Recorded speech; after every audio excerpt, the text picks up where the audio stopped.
All right, let's call this meeting to order. Got us down for a roll call? Excellent. If everyone would stand for the Pledge of Allegiance and the invocation.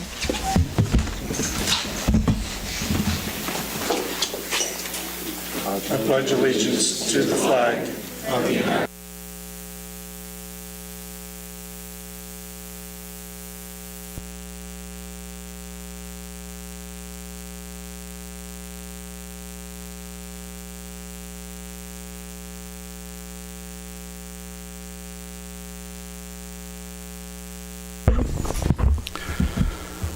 Our Father in heaven, we bow our heads at the beginning of this city council meeting and thank Thee for the opportunity to be here. We're thankful for the pleasant rain we've had today. We're thankful to be in a free country and have the exercise of our government. We're thankful for our elected officials and ask Thee to bless them tonight as they deliberate on the topics that we have to discuss.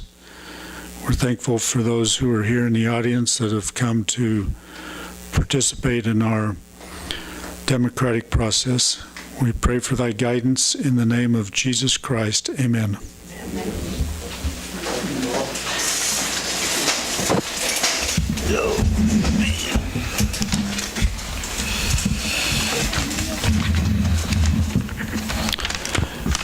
Has the council had time to review the agenda for this evening?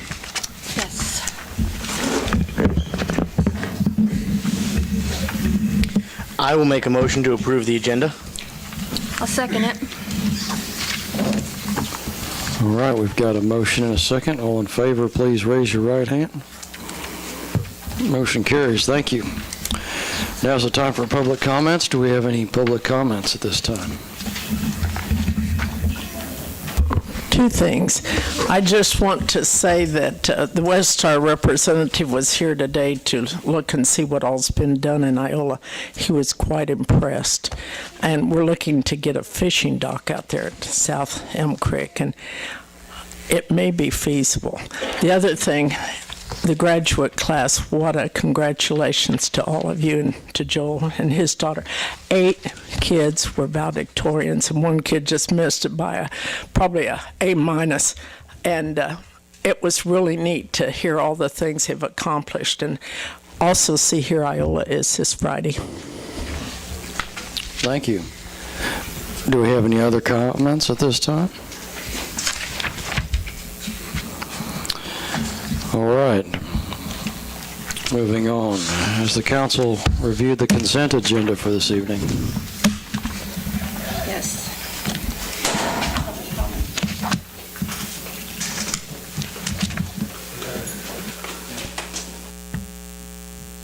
Do we have any public comments on that?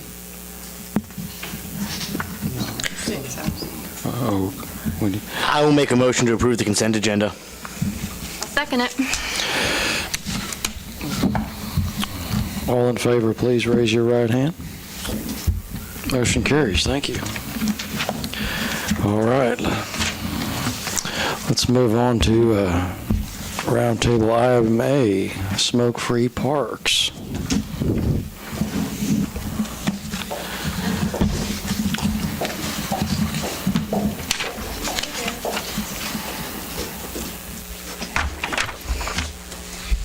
Good evening. Good evening. Thank you for letting me address the council again. I'm just going to kind of read the letter that I included in the packet so everybody can hear what we're proposing. The Allen County Rural Health Initiative, so Dr. Wolf is here to represent that as well, is requesting that the City Council pass an ordinance to prohibit smoking in and on city-owned parks and trails. Smoke-free is defined as banning all lit smoking products such as cigarettes, cigars, pipes, hookahs, and e-cigarettes or any other vaping devices. Children should not have to breathe cigarette smoke when they are riding a merry-go-round in a public park. Toddlers should not have cigarette butts to play with as they crawl through the grass in a public park. Special needs children playing at the new inclusive playground at Riverside shouldn't have environmental hazards around them. And kids playing Little League shouldn't have to breathe in smoke from spectators while they're developing their minds and bodies.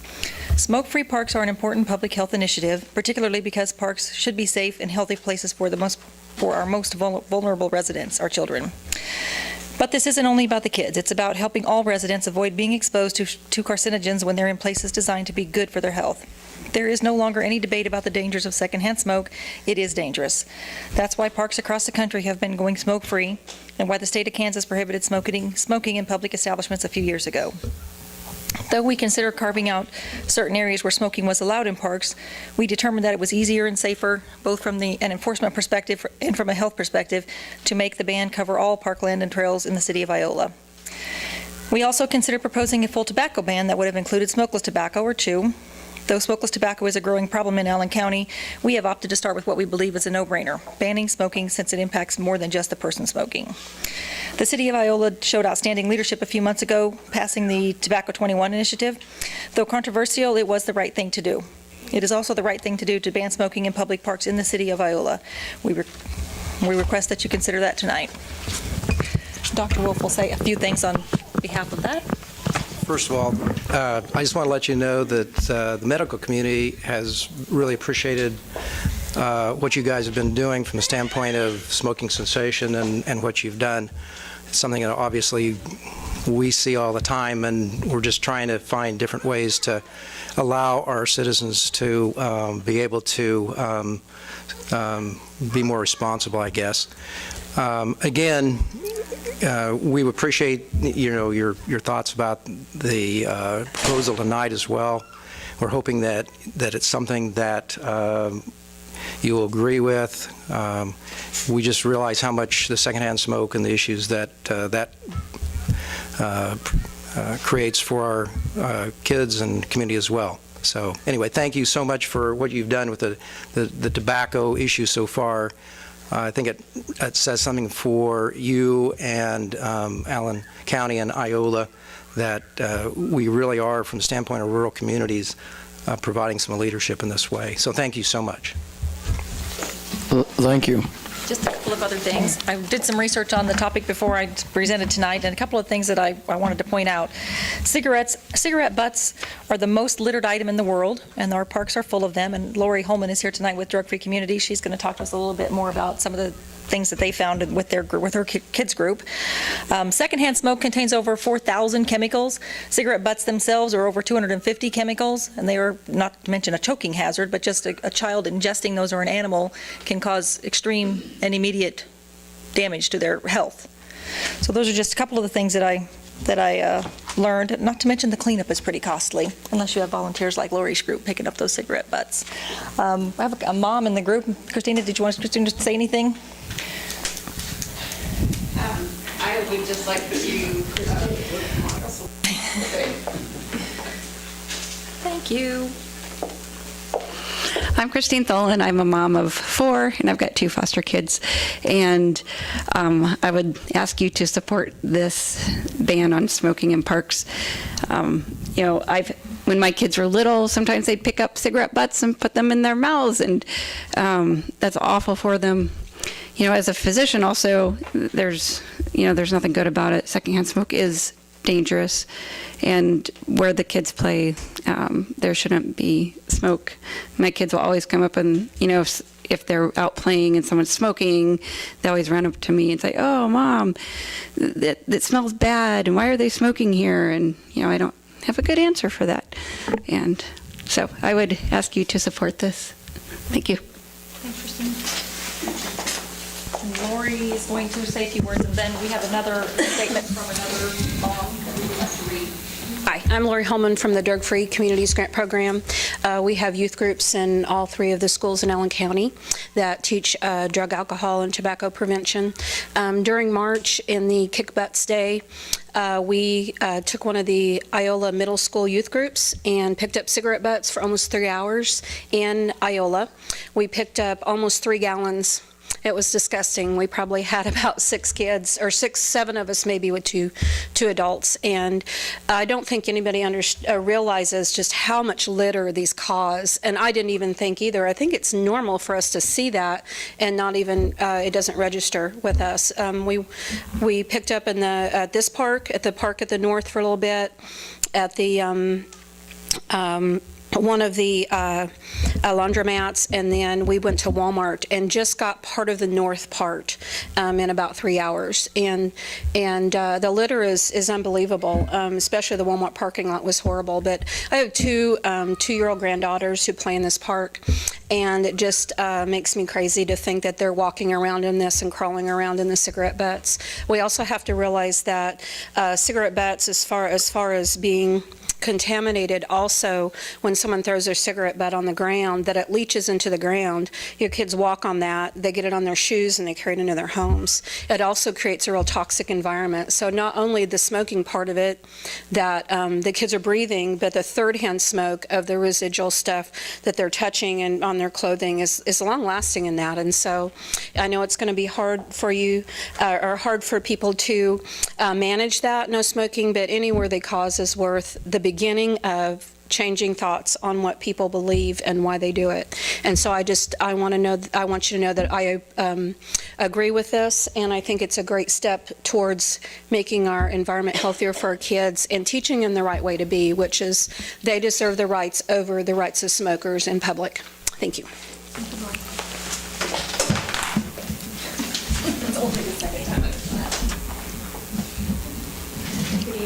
Everyone, my name is Lissa Regier, and I am actually speaking on behalf of Leslie Scahan, another mother who could not be here tonight. A lot of you probably already know Leslie. She is part of the Mothers of Miracles group that was the force behind our really fabulous inclusive playground out here. And so what she wanted to mention was, she said, an issue we have with the playground is the pour and place soft material surrounding the playground. She says, we have a spot that I've wondered if it was started by a cigarette. I've actually seen parents smoking right next to that playground, and that material is so expensive and would definitely be damaged from cigarette ashes. We invested so much time and money into our playground, and I definitely don't want smoking at the parks or trails either. It has happened a couple times when down at the park for our boys' games that someone is smoking close to the field, and it's just not good for everyone to have to endure one person's habits. She mentioned that she was going to try and be here, and she was hoping to be, but she couldn't find a sitter, so she asked that I shared her words, and then she ended with, I hope this passes. So I just wanted to share that. Unless there's anybody else that wanted to say anything, I'll take questions if you have any.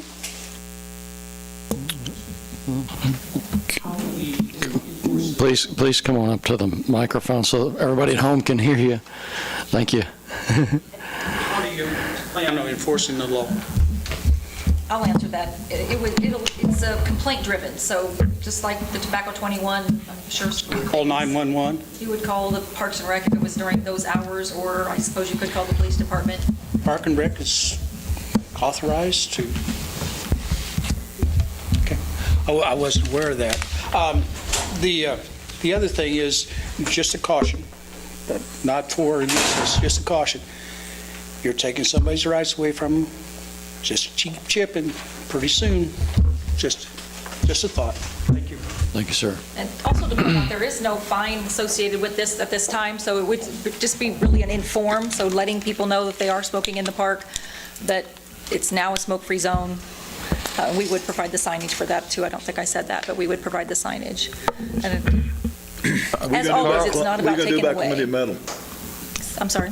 But they're in the park. Columbia Metal's in the park. It's city-owned, though. City-owned. City owns it. That's city-owned. The fairgrounds. City owned. Yeah. So you're going to have a little bit of a problem there, that's for sure. What are we going to do with regard to the fair and smoking hot barbecue and events that attract people from out of town, which is... Some of the events we put on. Yeah, just in general, how are you going to regulate that? Well, park would be posted with signs in whatever areas we determine that, if it's the whole entire park, if we decide we're going to go that route, which is what is the request, we would post a signage, and again, if there are people there that are violating the ordinance, we would just inform them. Anybody can walk up and say, hey, I see that you're smoking. You probably didn't know this is a smoke-free zone as of whenever that takes effect. How many cigarette butt receptacles are there over there in the playground? I I do not know for sure. I don't think I've ever seen one over there. I was over there looking for cigarette butts, I was. So- I didn't see any outside. I didn't remember Any seeing cigarette any. butt receptacles in the park, period? I've not seen any.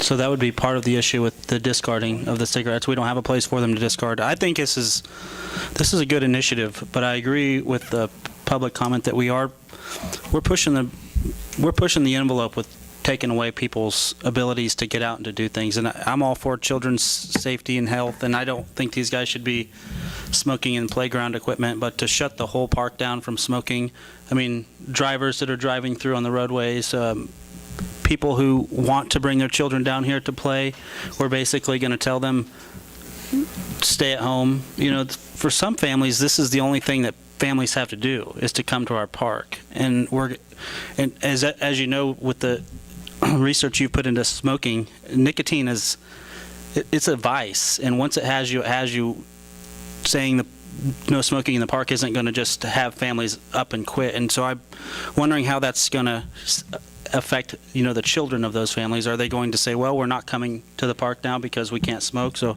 I think there's a compromise. I would support the playground equipment, the baseball fields, the areas where the kids are congregating. I would like to see you maybe exclude the public roadways and the parking areas. In the park. Yeah, in the park. And I don't think this is going to deter smoking hot barbecues in the fair. But when we're making these changes, I think we need to take into consideration both sides of this. So that would be my request, is that maybe we exclude the roadways and the parking areas from this request. It's a good point. That would allow people I would agree with that, but I'd also make a point that we exclude the trails. I've had calls today, several calls, and I know, Bobby, I told you I was for it, and I am for it. Smoke around kids. I've had so many people that called and complained to me about it that I'm not sure right now. I tell you what I think. I think we're dealing with just common courtesy. If you're a good citizen, you're not going to smoke in front of kids. I know a lot of people will say they'll just walk around the corner and smoke a cigarette, They're hooked on it. I mean, it's just so they're hooked on cigarettes, and so they can't come watch their kid play baseball. But they can walk on down the road, a little ways down, and smoke a cigarette and then come back and sit down. I don't like it when somebody's sitting in front of me and smoking a cigarette. I don't like it.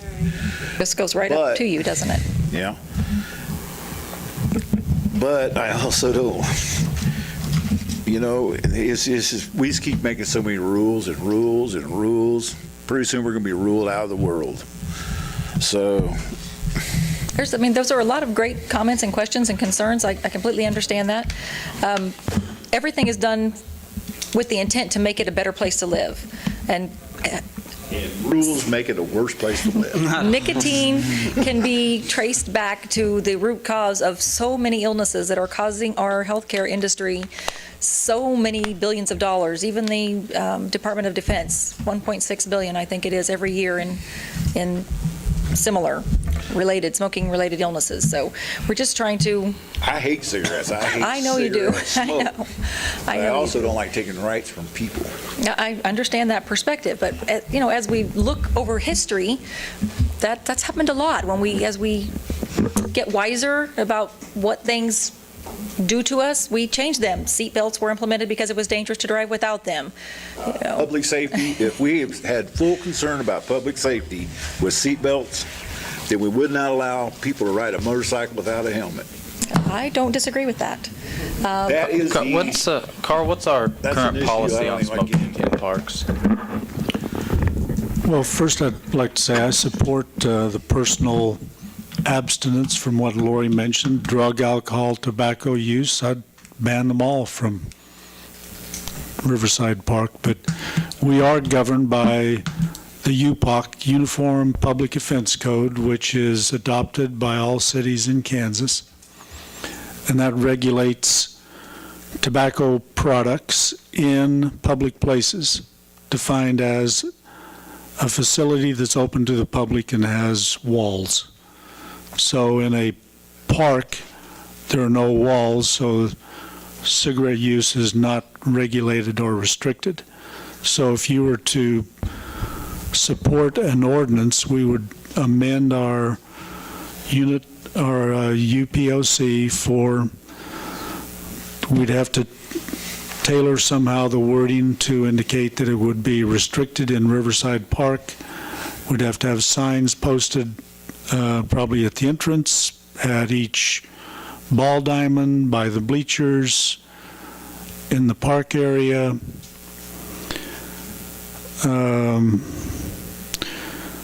The football stadium is already restricted because that's a school facility and smoking is prohibited on school areas. But that's kind of what it would take if we were to implement this. Bobby, I'm assuming after talking, I think this is a grant-driven thing. I mean, does Thrive receive grants for this kind of stuff that we could maybe implement signage with that money? Or, Yes. So what if it's just a courtesy, like as a courtesy, we put signs down there? Rather than making it law, you won't do it, signs up in the park saying no smoking within 50 feet or... Good question. And the city does do that. Parks and Rec does post some signs. When speaking with Jason Bauer some months ago, found out that there was no actual policy, but they did do some signs. They put signs up, and we love that. That's why we want to make it official, because someday, the same group of people won't be here and be in charge, and, it could change then. So if we're already doing it, why wouldn't we make it official? There needs to be a compromise, I think. It seems excessive to compromise, restrict the whole park. Just like Aaron said, there's places where they shouldn't be smoking, but there should be a place where they can smoke, like outside, like you said, the parking lot, the roadway, somewhere around, have the receptacles for the cigarette butts. I think that's fair. Just have a compromise. Because if they're smoking, they're not going to come to the park, or they will just to break a law because there's a law now. But there should be restrictions around children, but have that compromise of some place to smoke, and other places you can't. And where they can't smoke, like in the parking lot, or where we're talking about that we'll put receptacles in so they can dispose of them properly.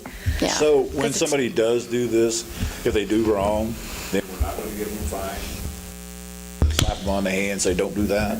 Well, we have not. It's just common courtesy not to do it in the first place. And speaking to your common courtesy, I think most people probably would respect children and not smoke around them. But with smokers, what I found is they do it out of habit. They'll light up with not even realizing a child is there. So it's just a retraining of the brain to get them to, not smoke and light up in these places where there are large groups of people. As far as the fine goes, it's not anything we requested. I don't really know city government that well, so I assume that would have to be tackled by somebody that knows that aspect. I wasn't asking for a fine. It's going to take retraining. And I'm not, we're not trying to punish people, and we really aren't trying to take anything away. We really want to give back to our health care, to our young people in their lives. We want them to be healthier.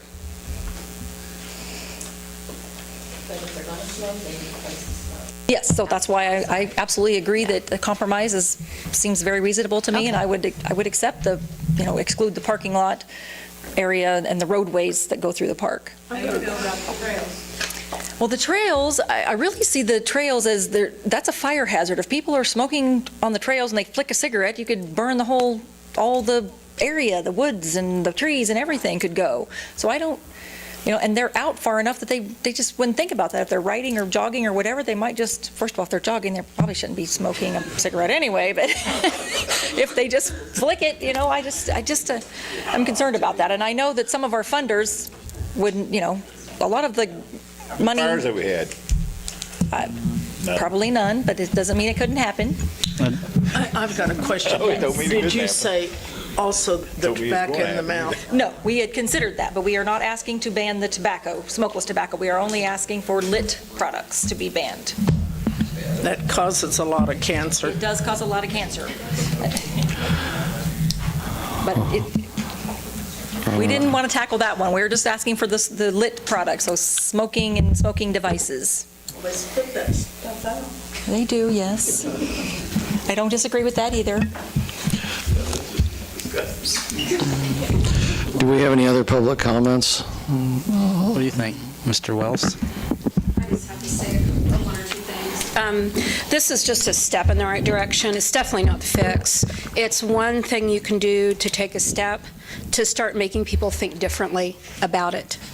And this has to happen for us to become healthier as a community and as a world, really. It's the way that the community perceives cigarette smoking and how they see as how much harm it does, and if it's their right to do so versus our children's rights not to breathe it or to ingest it or to have it in our community.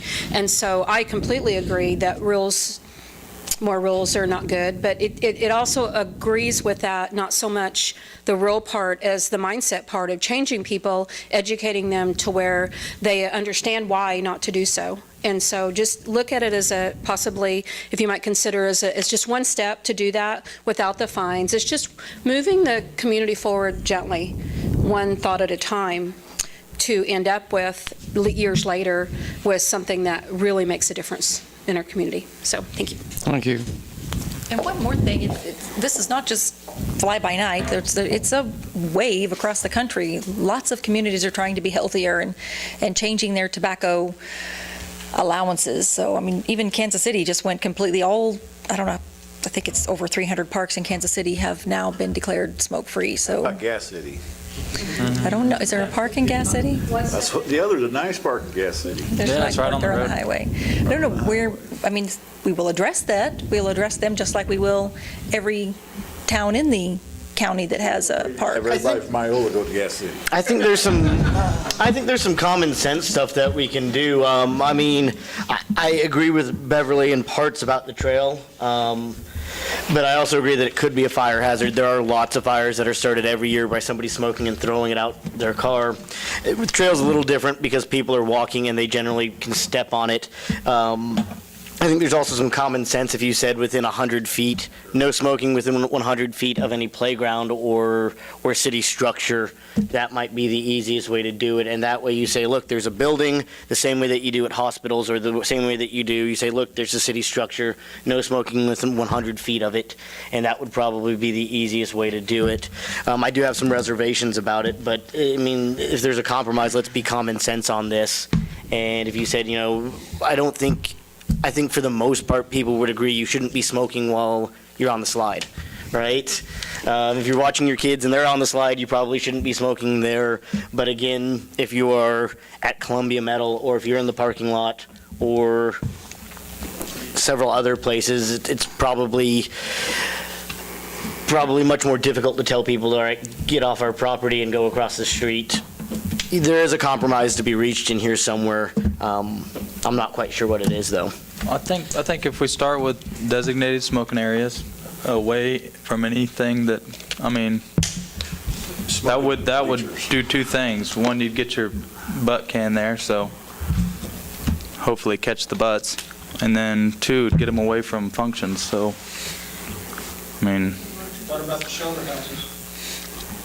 yeah, not around them. Well, people have family picnics in those. We have our family picnic there every year, so I don't want to be walking around butts.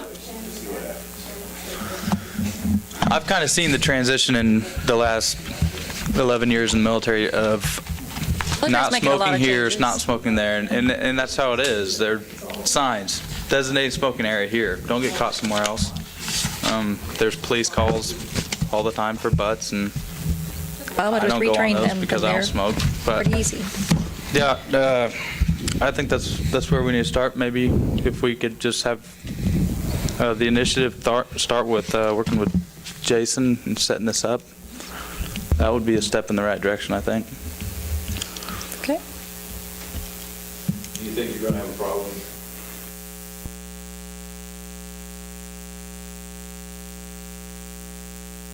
And it's not designated smoking area, it's designated tobacco area. It only, the ordinance. I don't know what's the difference between stepping on a cigarette butt and a big old wad of chew. Well, nothing. Yeah, I mean, as far as carrying that poison elsewhere. Yeah, there isn't any difference in that. Yeah, so you're going to have a problem here. But I'm okay if you want to go completely tobacco-free. Don't even make a designated area for Designated tobacco area. Don't specify smoking or. Got baseball players that chew. That's a tradition. We all think that it's outside and it's open air, but when I'm out at a public place, I still smell the cigarette smoke. If somebody's standing next to me and smoking. Don't get me wrong, I don't like it. I know you don't. I don't either. I know. But I also don't like being told what to do all the time. I know. It's for the greater good. We want our kids to be healthy. We want them to live longer. Good or not. It might not be as cost effective to do the designated smoking areas as it would to just say something to the effect of, like John's recommendation of 100 feet from this, or just road and parking, because I mean, how many designated smoking areas would you need in a park this size? And then you're thinking about the signage and the things that would go along with that. Just, I guess that would be your challenge to come up with the funds for that. We will provide signage, and I see if we can provide receptacles. I don't see a problem with that. I'll investigate it. That's what drove that whole thing, the area, is so you're 100 feet away, that's 100 feet circle around it where there's going to be a line of butts out there. I mean, not saying it's going to like pile up or anything, but litter-wise, it's just easier. If you have to smoke in that area, you're probably going to throw it away in that area, so. We could also hope that our smokeless tobacco users would drop their yucky stuff in there as well. So would they come up with the designated smoking areas and present them to us, or just? Just have a direct Jason Bauer to work with the initiative.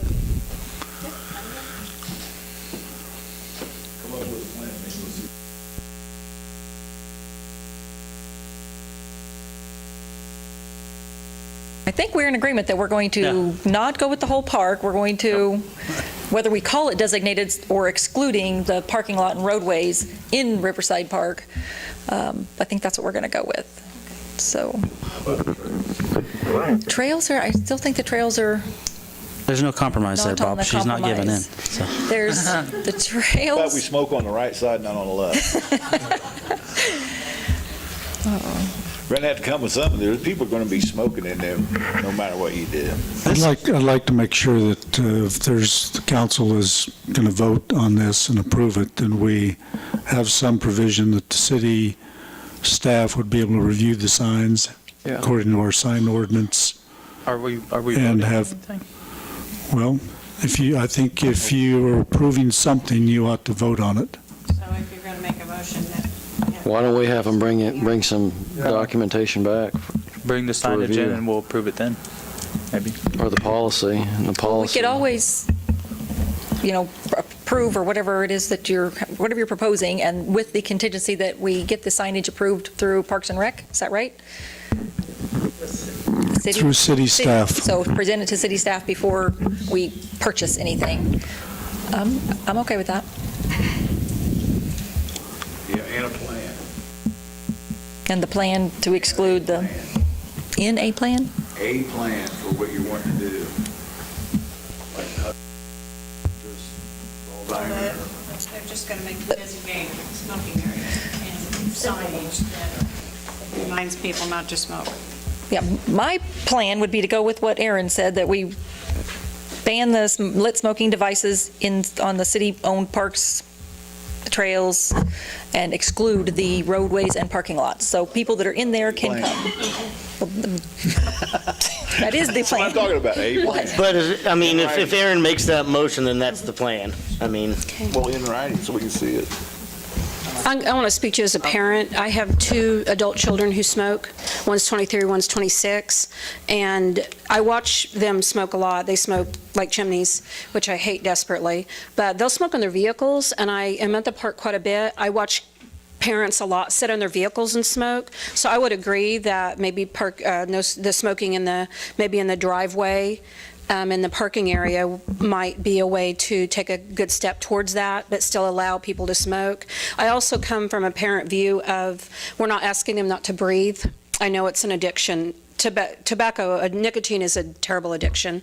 It also has to be looked at as the #1 preventable cause of death in America, and we have to look at it that way as well. So just consider that as you think of that. That I guess I have less of a compassion for my 2 smoking children that can't not smoke for 10 minutes or 30 minutes when they're out there with their children at this park, you know, to where they can refrain from it. So you need to think about is if Kansas ever passes the marijuana that's legal, are we going to allow that as well? So, I mean, there has to be a line somewhere where we look at one's rights versus another and where we move forward with making the best decision for the right people. So, thank you. I kind of don't agree with the parking lot thing, Aaron, because there's several parking lots that are really close to the field, and they can be standing in the parking lot and leaning on the fence smoking a cigarette. So that, I don't know that necessarily works in certain areas. Yeah, I think the designated smoking area is a better suggestion. I've got a question.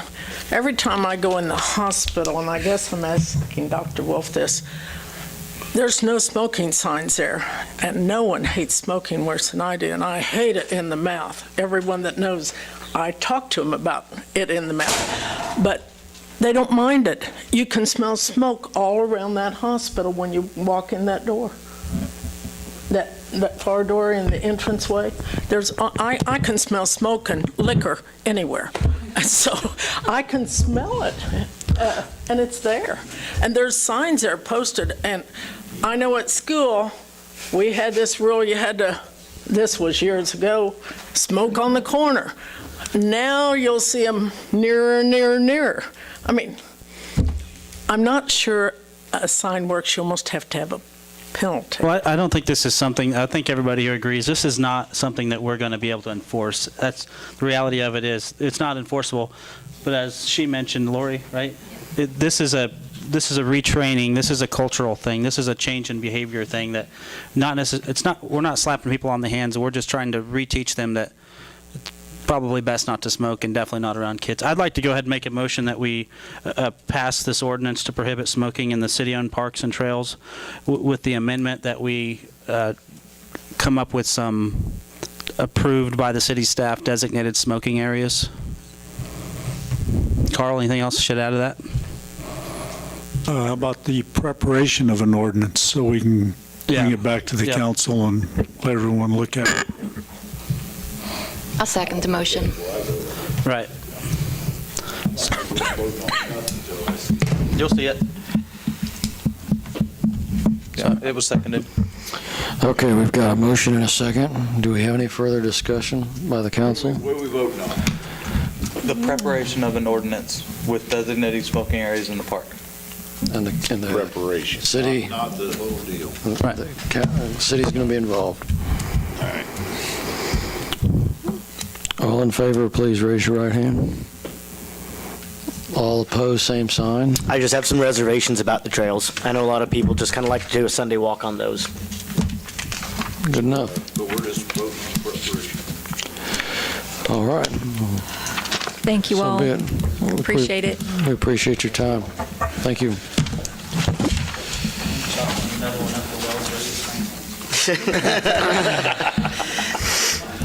This is a three-way thing. You all won that one, though.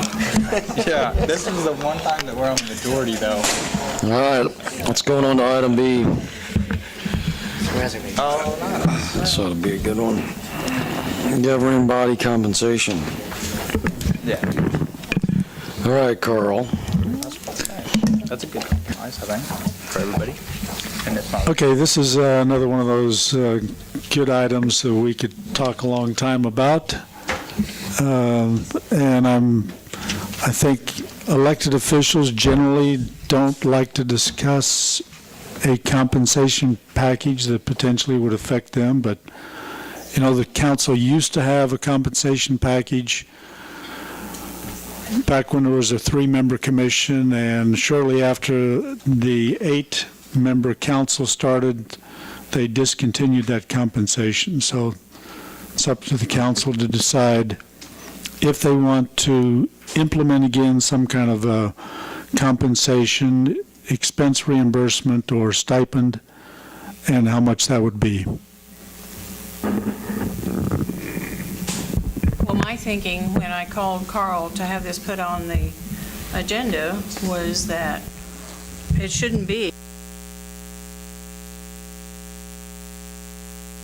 I would think that we could afford $50 a meeting, and I think Carl said it would not be enforceable, but I think if you attend that meeting, $50, and if you're not there, you don't get it.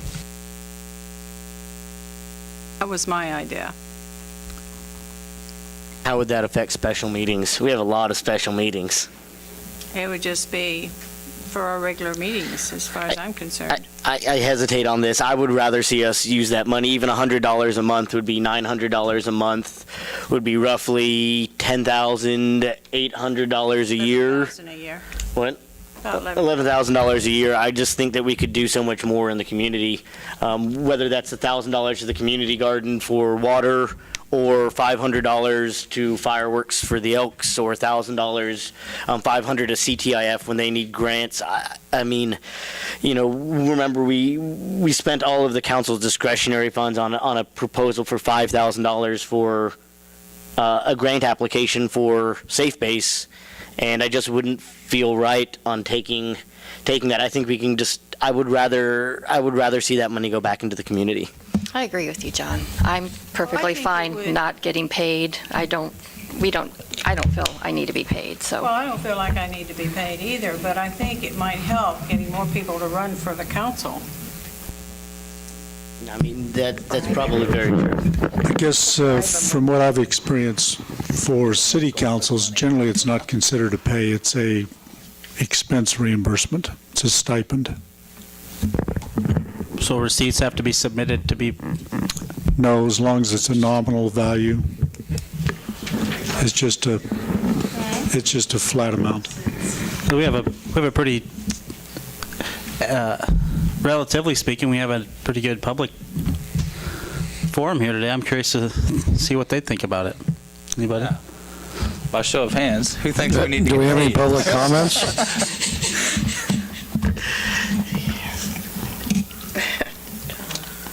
Worth what you get paid for. So we're worthless right now. Great. Well, We're totally worthless.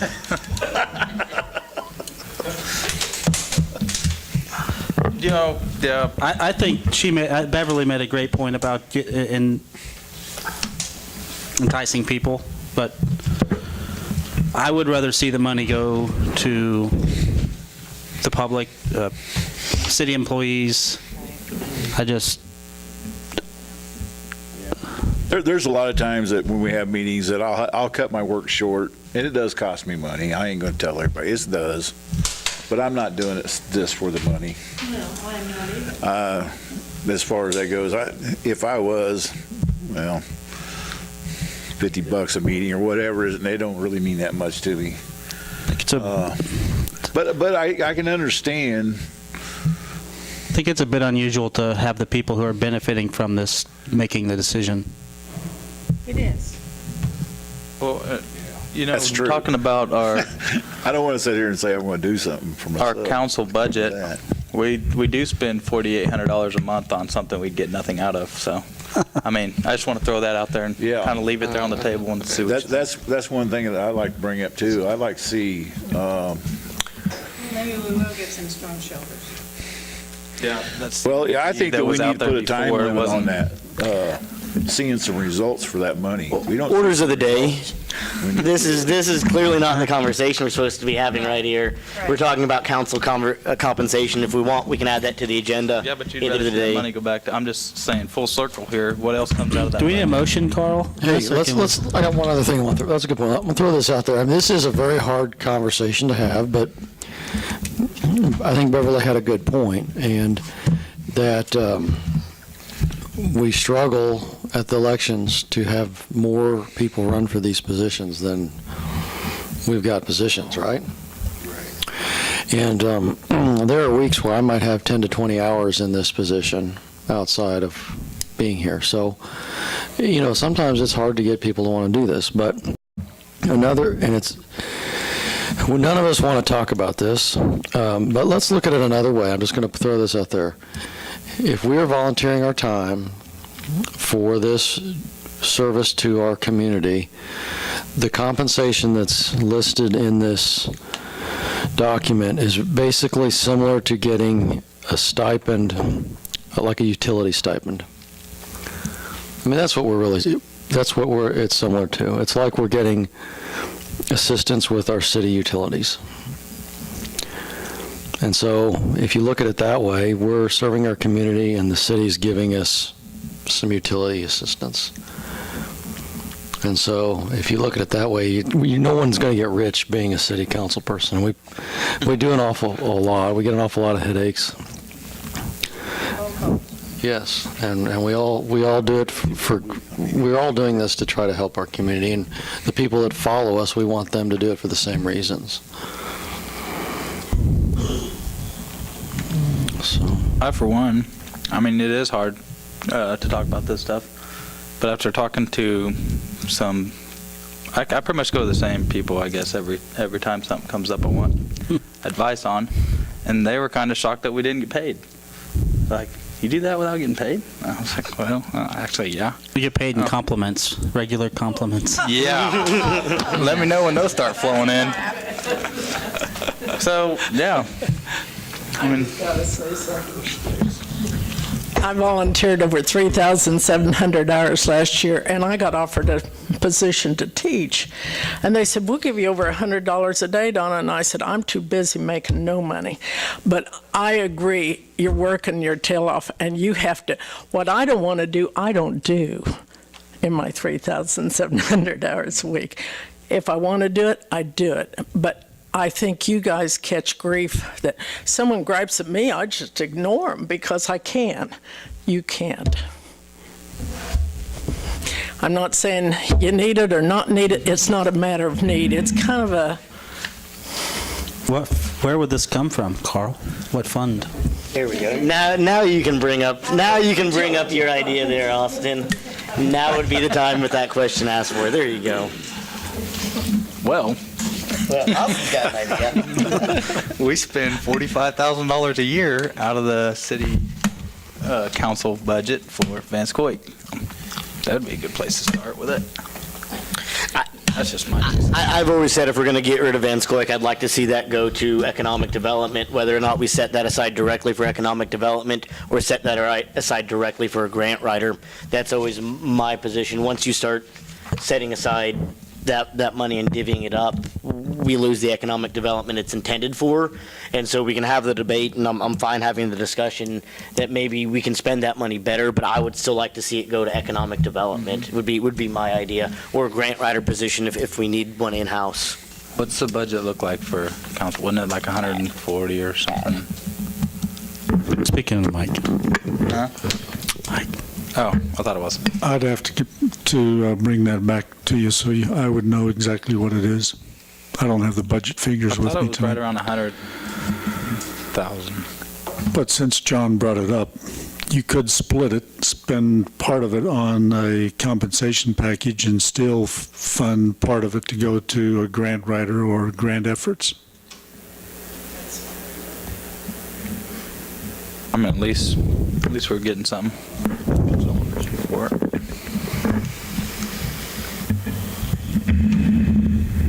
What do you think, Carl? We know what he thinks. Well, I think the compensation package, there is a majority of the cities that do offer some type of compensation, and I think it would help, as the mayor said, in recruiting or getting people to agree to do it, because it is a sacrifice, and you spend your gas, your time.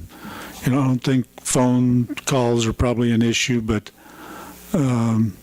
it's just a small little something. Here's what you get for your service. Excuse me. Phone calls are an issue when you're underneath the house or up in an attic. Well, I mean, it's a time, not so much an expense issue. Or when, Calls are an issue. or I have to leave work, go home, change, and go to something, then go back home, change, and go back to work. So it takes like a 30-minute thing takes about a 2-hour deal. And when you look at the small amount we're considering it's really not much of a compensation. You might get $5 an hour or something for the amount of time you put in. I personally would like more time to think about this, and I'd like to get some public input before I made any decision. I would agree to that. Well, should we put this on hold, get some more public input, maybe get some feedback from Carl on where the money could come from? Yes. Yes. You guys want that for 2 weeks, for a month? You will see it the next council meeting anyway, because we're going over the general fund budget at the first meeting in June. Okay. So you'll see all those numbers. Excellent. Revisit it in a couple of weeks. No action, Ed. Okay, excellent. Thank you. No action. Let's move on to new business item A. Mayor, I forgot something here under public comments. We did not have a proclamation for the library on the agenda, and I should have added that. But Roger Carswell is here. I will move to suspend the rules and add an item, public proclamation for the library under now. We'll go back in time here too. I'll second the motion. That needs a 2/3 majority because I suspended the rules to go back in time. So there we go.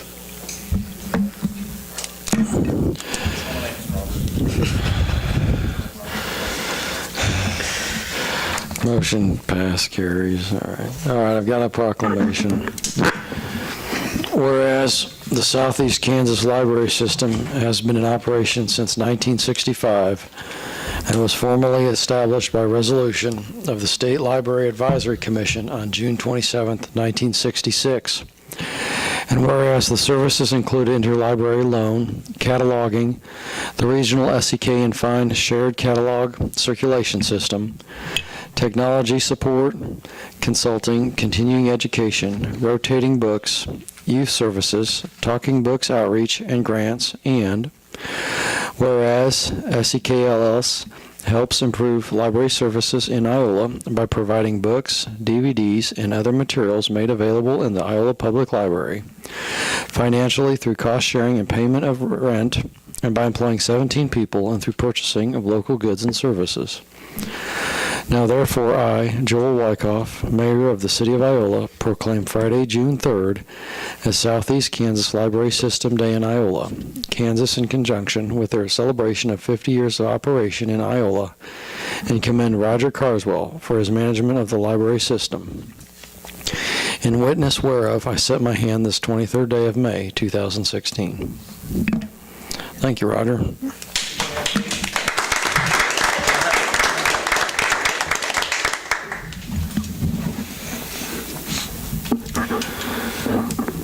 Alrighty, back to business here. New item A. 711 North Cottonwood. What do you got, Carl?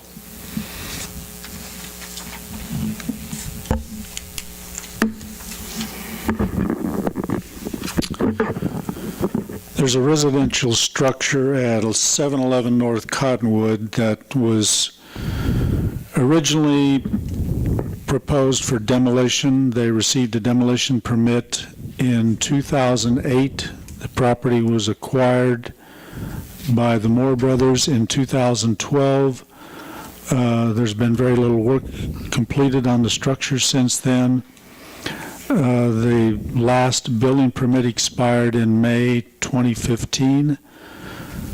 It was issued in May of 2015, expired May 5th of this year.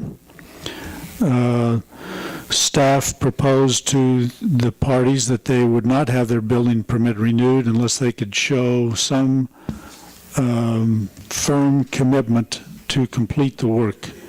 We've received a number of complaints about the status of the property, lack of progress, hazard. So I'm recommending to the council that they listen to Jason and David here and see if they have some kind of proposal where they could if they were issued another building permit, that this property would be cleaned up. If not, that we would move ahead with demolition.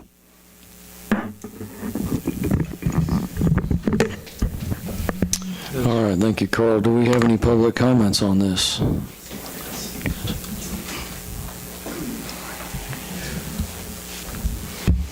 Hello, I'm David, and I'm Jason, brother Jason. Let me just start by saying public speaking is not my idea of a good time, so It isn't ours. bear with us, please. We're here obviously about the lack of progress, perceived lack of progress at 711 North Cottonwood.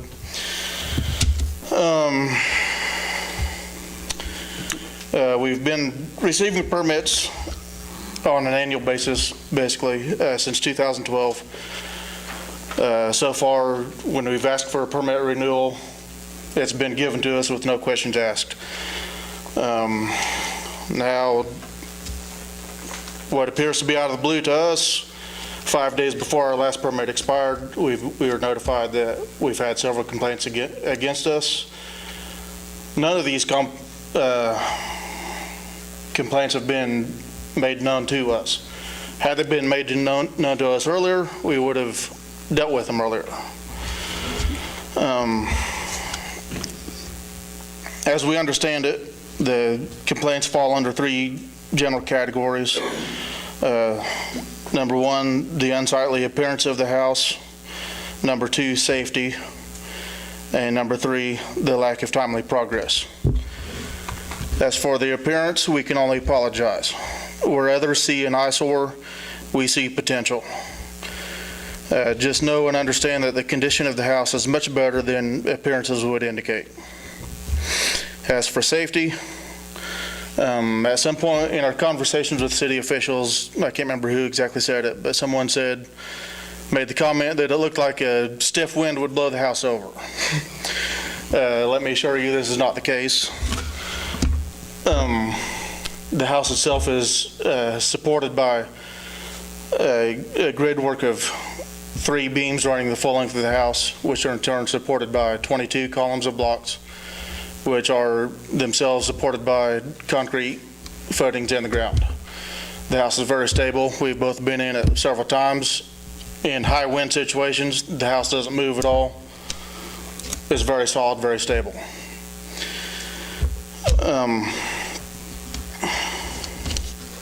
See, I lost my place here.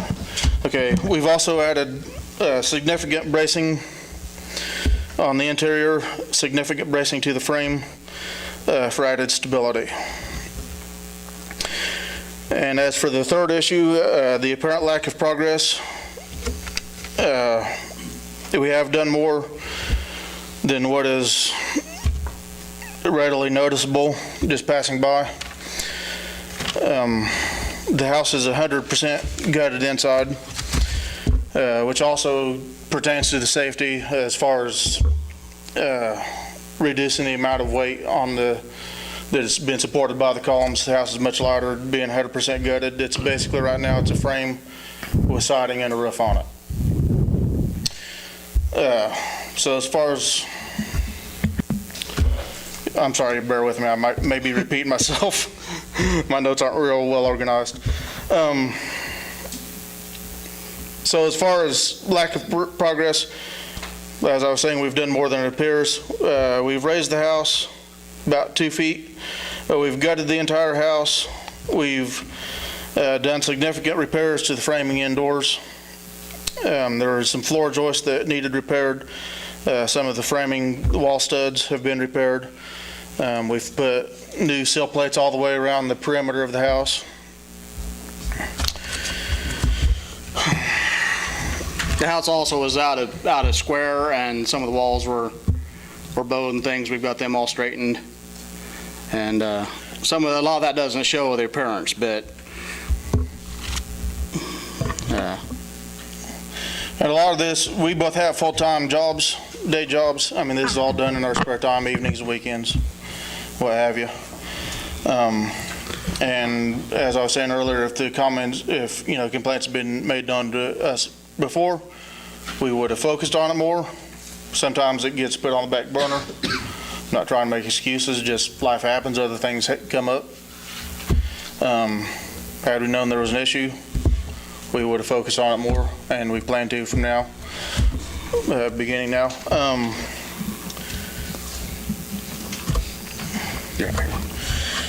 After pouring the footing for a new foundation in the fall of 2014 and still needing to raise the house, we chose to stop work because we didn't think we would get the new block laid before winter and didn't want to leave the house raised up that long.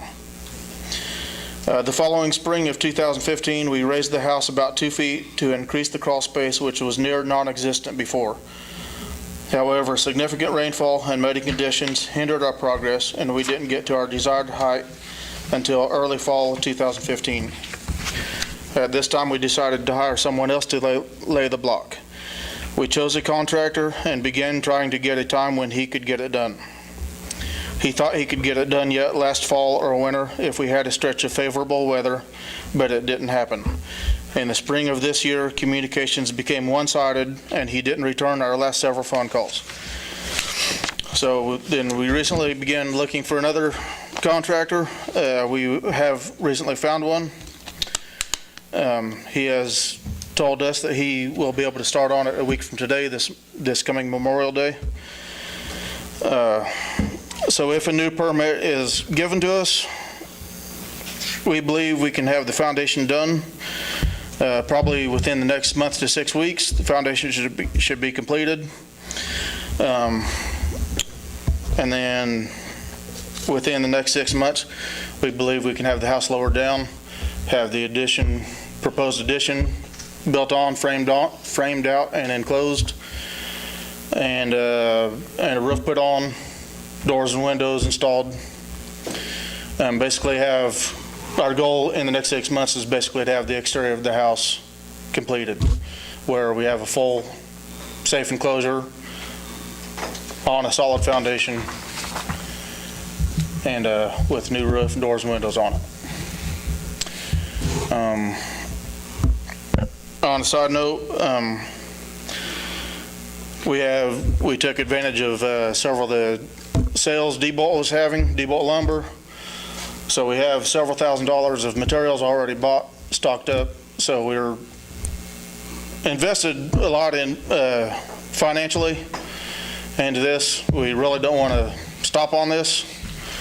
If we weren't granted another permit, we'd have no choice. We'd have to sell our materials, probably at a loss, I'm guessing. We have a lot of time invested in it. We'd hate to see all that go to waste. And we just want you to know and understand that we realize anybody passing by may be disappointed in our lack of progress. We're disappointed ourselves in our lack of progress. When we first started out on this, we didn't set out to take 4 years on it. It wasn't our plan. That's just the way life goes sometimes. But now that these issues have been made known to us, we have every intention of focusing on the project more and putting more effort into it to get it done in a timely manner. Joe, I'd like to say something. Something else I want to add is we've already started talking to some contractors too, a little bit about, we understand, I mean, we set out to do this ourselves, trying to collect, save on profit and everything and try to get it done ourselves. We realize some things have happened. And so we're committed to getting it done, even if we have to pay somebody else to do some of that work. Our specialty is more finished work, interior and stuff, and all the framing and stuff. We can do some of that. Originally, we were going to try to lay the block ourselves, but we took a couple weeks vacation to get the foundation done. All we got done was the footing. That was probably $2,000 invested in that. So we have a lot of investment in it. And we're committed to hiring somebody else if we have to get the work done to get our money out of it. we would like to, like he said, have it enclosed by winter. The foundation done and the enclosure completed, the permit on it. I think you're talking about the Glenn Hanley house right there at Carpenter and Carpenter and Cottonwood. I drive by there every day, and there's a lot of things that have not been touched in this town that should be raised, and I've seen them do this thing. I first thought, okay, they're ready to put the foundation on. Then the next thing I know, they lift the house higher. They have worked on it. I've seen them, and I bike by there, and I'm one of these people that go up and look at everything. I think you all know that. And they have worked on it. And normally I'd say don't grant it, but these guys have done some things, and they keep getting this hole a little deeper. I think you said the crawl space, and they keep going up a little higher with the brick, and they have torn all the windows out. It was a dump before they started on it, and they've done something in the back. I don't know whether that's a shed or what. We had to build the shed. We bought a lot of materials, and we had them there by the garage back there, and we ended up having to build the shed over our materials. They've done a whole lot of things more than some of these dumps that I've seen around town. I'd like to make a few comments.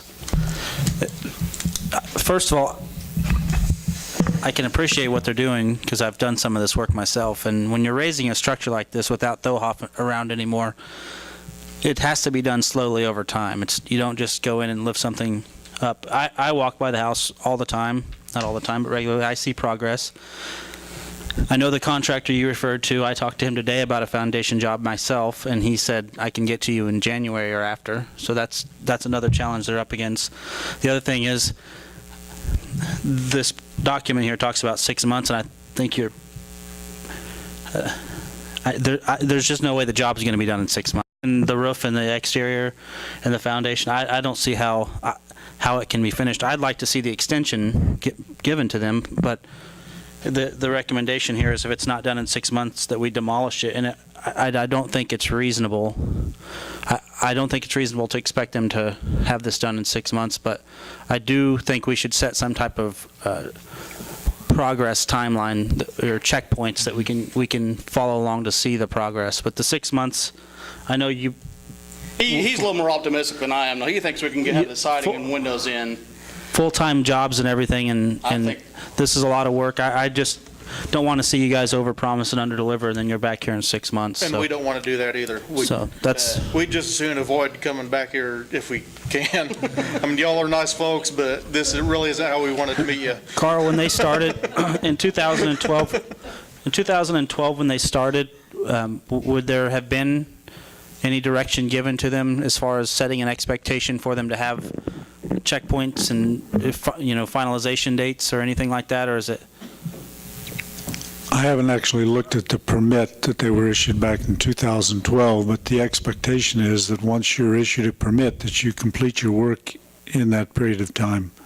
So I think what I've heard from comments, those who have contacted me to complain about the situation, they're just tired of seeing a blighted structure with no apparent progress.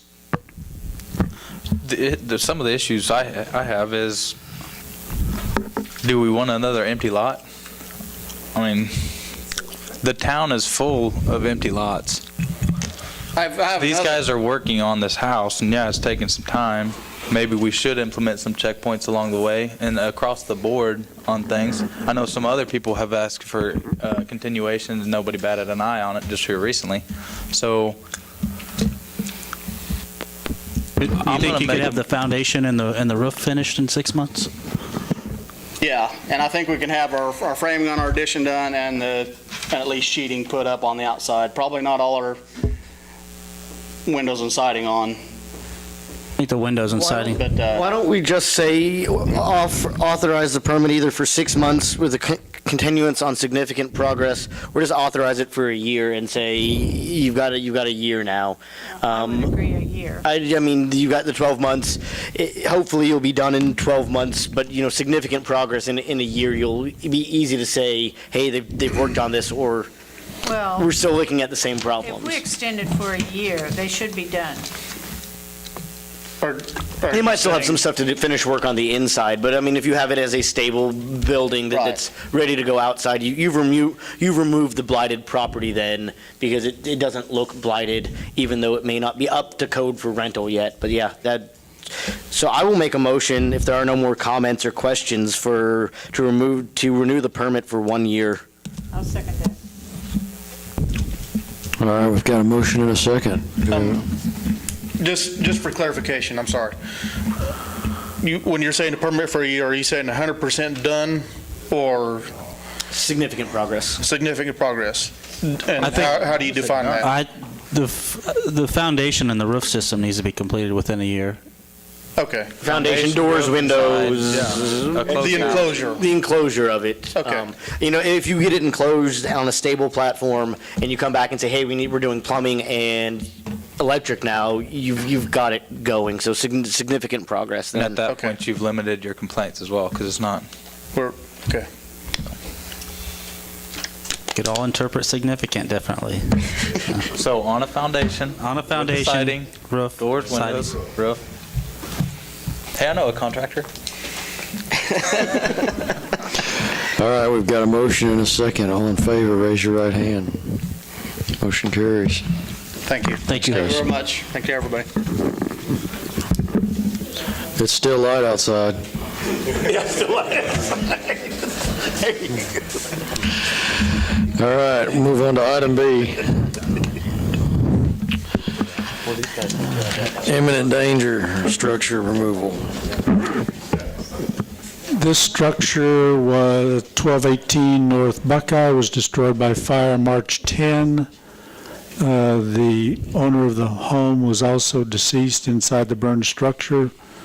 We've had contact with some of the family members, and they have indicated that they're not in a position to pay the cost of demolition. We think this fits into a category where the statutes would authorize us to put this in a need for immediate demolition and clear the property based on the Unified Development Code. Would we be bidding that out, Carl, or would we have our city crews do it? We would be bidding it out. So so who is there an estate that owns it, or?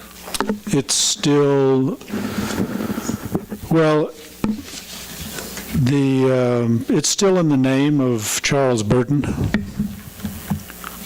So I'm just speaking of funding, because it's So, across the city. so the process normally when we condemn a property, we pay for the cost of demolition, which is assessed to the taxes, and we rarely get that back. This is clearly a case of a structure that is blatantly unsafe, not just the building itself, but the materials in there. It's an older house as well, and so it's got some of the older materials in there. I have an older house, and I have some of the stuff you don't want blowing around. You don't want insulation blowing around everywhere. I would go ahead and make the motion to approve, to proceed immediately in obtaining bids to demolish the structure at 1218 North Buckeye. Comments? I'm the neighbor on the south side. My name's Milo Kellerman, and I feel bad that Charles got burnt in the fire. He was my neighbor. I was eating breakfast when the fire started. But I want each and every one of you to either drive by it, smell it. I can't go outside, even barbecue, sit in a lawn chair without that stinking smoke smell. I can't even turn my attic fan on.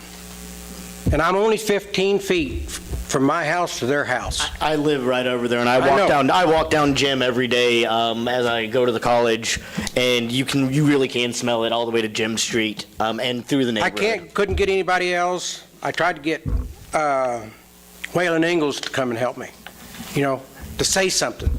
but I do appreciate you guys, but I'd like to see it done, priority number one, as soon as possible. My wife is disabled for 12 years now. She can't even hardly go outside and smell it. There's pans of water sitting out there probably collecting, what, mosquitoes, laying eggs. But I'm the neighbor on the south. I've been there for 43 years. And I hope that something is done immediately. For health-wise, hazardous, there's probably a 1,200-pound air conditioner up on top of that. I'm just waiting for it to fall. Yeah, I mean, I don't know how much structure's underneath of it, but please consider it. I mean, for health, my wife's health, neighbor's health, and the stink and the smell. Thank you. Thank you. Thank you. Thank you.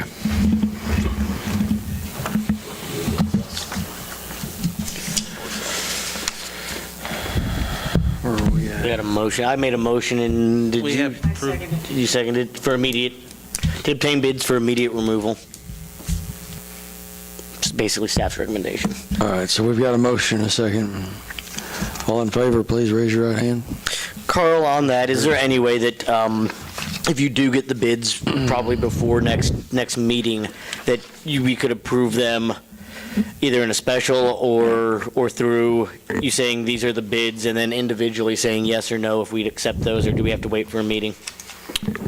I think the amount will be under, within the amount that I can approve. We can just move ahead with it. Perfect. Thank you, Carl. We're done. Excellent. All right, moving on to our new business, item C, the municipal band contract. Okay, this is one of those great annual events that we have here in the community that's been carried forward since 1871. The band director thought they could still live with the same payment amount, which they've been receiving since 2009. So I recommend that we approve the payment of $6,500 to the Iola Municipal Band for their continued performances on the courthouse square for the 2016 summer season. I will move the approval of $6,500 to the Iola Municipal Band for the 2016 summer season, and authorize the mayor to sign the contract. I'll second it. We have a motion and a second. All in favor, please raise your right hand. Motion carries. Thank you. He was sleeping. Gotcha. All right, thank you. Moving on, unfinished business. Item A, old hospital site rezoning ordinance.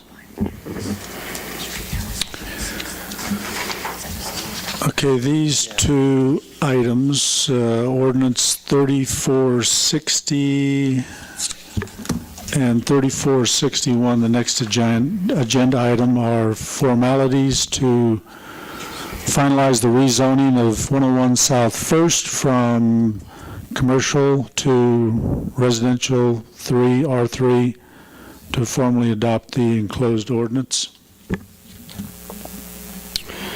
Or maybe Carl can answer. All right. What was the issues with all this? I mean, or was there issues with it rezoning? It's all good? Okay, never mind. I will go ahead and approve general ordinance, or move to approve general ordinance 3460 and authorize the mayor to sign it, rezoning. Second. We have a motion and a second. All in favor, please raise your right hand. Motion carries. Thank you.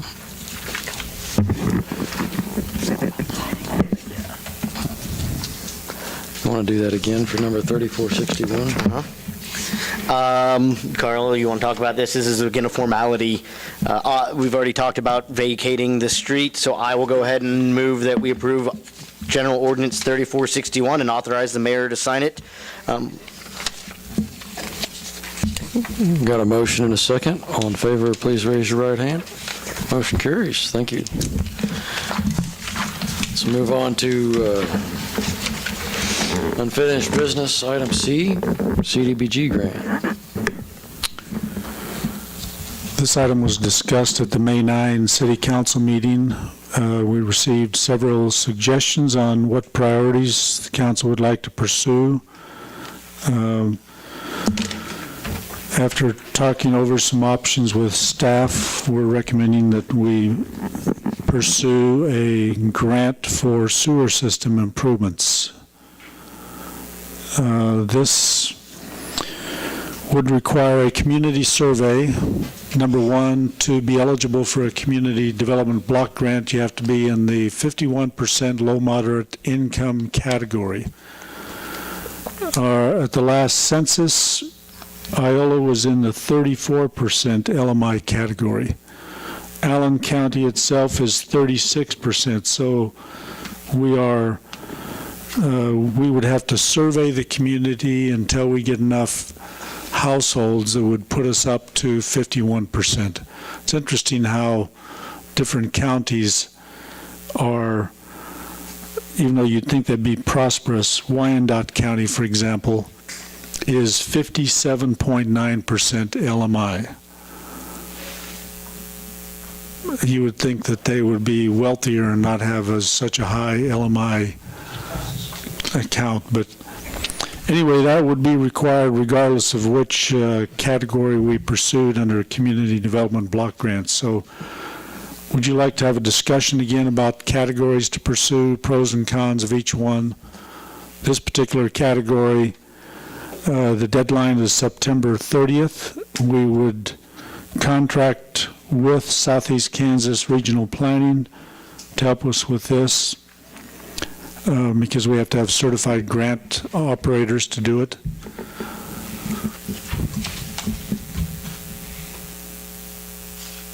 I like it. It's an infrastructure project, so I will go ahead and move. We give staff the approval to apply for a sewer system rehabilitation grant in 2016 and start the process. I'll second that. So we'll take, there'll be several reviews back to the council before we submit this. One for a contract for management and a definition of the contract, exactly what we would put into it. All right, we've got a motion and a second. Do we have any further discussion? All in favor, please raise your right hand. Motion carries. Thank you. Item D, municipal code review. This is the third part and probably the final portion of our municipal code updates. This particular update, the major changes were with Chapter 22, Cemetery, and Chapter 38, Fire Prevention and Protection. There's also several other minor changes to correct wording and intent. So this has been reviewed by our city attorney. Recommend approval of ordinance 3462, amending the Iola Municipal Code. I'll make a motion, we approve the ordinance 3462, amending the Iola Municipal Code. Second. We've got a motion and a second. All in favor, please raise your right hand. Motion carries. Thank you.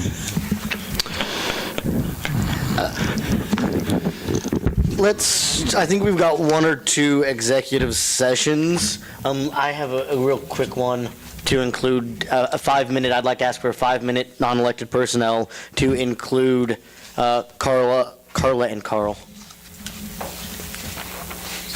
I'll second that. 5 minutes. 5 minutes? Yeah. All right. All in favor, raise your right hand. Excellent. Got you trained or not? Who seconded that? Austin.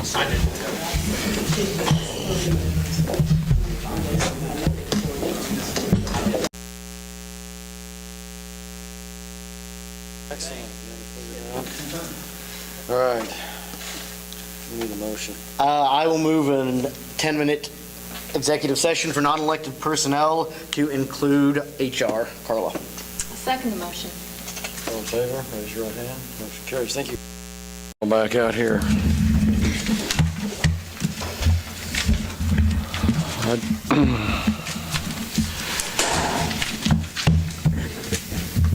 Well, thank you, everybody. I just want to say congratulations to all of our graduates this year. It's that time of year. A lot of hardworking kids out there, and some adults, too. John, what do you got for us? Just a reminder, everyone stay safe and keep your eyes out on the streets. Schools are getting out, meaning the kids are going to be out later. The crosswalks on that say yield to pedestrians, that's not a suggestion. That's a rule, right? Particularly on Lincoln. I notice some people kind of stop and wait, don't stop or wait. Remember, kids are out there till later, till sunset, oftentimes. Keep your eyes on the road, keep your eyes peeled. Good points. Beverly, what have you got? I just had a question I should have asked earlier. When we pay for an attorney, how do they